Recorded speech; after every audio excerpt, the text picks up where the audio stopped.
Hello again, or hi again, but here is my advancement of what I'm doing with my seats.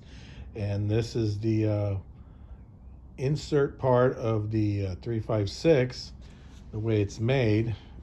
They use the O-rings and little hooks and all that stuff, and they use a burlap. So this is a burlap that came with the seats I have. The seats I bought were out of 912, 911 seats. I had to drive like 300 miles to get it, but I got a decent price on it. But unfortunately, the 356 seats are a little bit smaller than the 912, approximately this size. I had to take off of each seat. So I had to cut the frame, I had to cut the seat bottoms, and reduce one spring on the spring package. But this is the way these seats are made. They use a burlap, but the burlap that you find nowadays is not that great.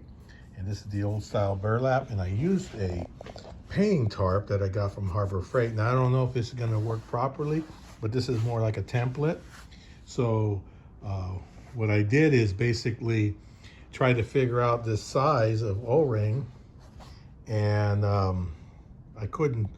No one out there had information how to make them. So after trying to find the best one out there inside the seat, the seats were, I came up with this dimension right here, which is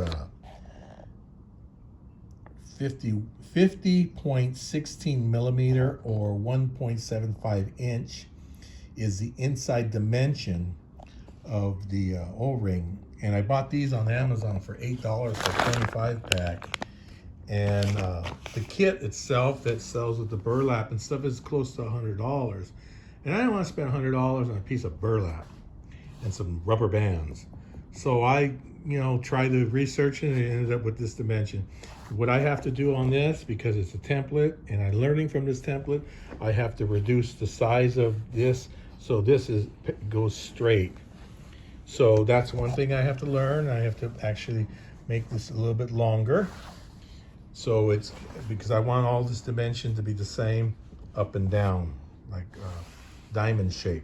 So right here I had to do the same thing. I will have to do the same here too, is make this a little bit smaller so it stretches better.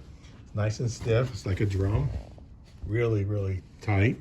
So after I'm done with it, I might even put like a varnish or something that will preserve this canvas. But my mindset is to use a painting tarp, and I bought them from Harbor Freight for like $9. Burlap's not made the way it used to be. If I could find this burlap, great, but I'm tired of running around to fabric stores and upholstery shops, and they can't really help me. So the pattern, I use this for just kind of an example as a pattern, seeing that I have to make it a bit smaller. So as you see right here, this is really bad inside. I mean, it's disgusting. So it helped me a lot to start this. I just want to show you, because no one out there really wants to show you. There's a few guys that, like the Garage Time guy, Tom, he's very helpful. And I want to show certain videos out there. I mean, I don't like making videos, but I like to help. And also the guy who put the seat together years ago, his name is George. So I put my thumbs up to George if he's still around. Also, I had to make these back support pieces a little bit. I'm going to have to make them shorter, and so I just basically glued a piece of fabric on there, but I have to use better glue and shorten it the same distance of what I just showed you. So here you go. You can save a lot of money. These kits are about $100 if you don't want to save the time or try to learn and try to do it yourself. But I just thought it was kind of, I mean, I'm not saying dumb, but I wanted to save some money, and I want to do it myself. And it's just a challenge I like doing. I enjoy it. So I wanted to pass on the information to you about the O-rings. I paid like $8.25 for 25 O-rings, and and the kit itself is $100. So I just thought it was, you know, if it was a $50 kit, I wouldn't have bothered, but something to do about spending $100 on a piece of burlap that's only worth like $2. I just couldn't do it. I guess that's the cheapness in me. But here you go. I'll correct this, and then I'll move forward. I appreciate your time, and God bless.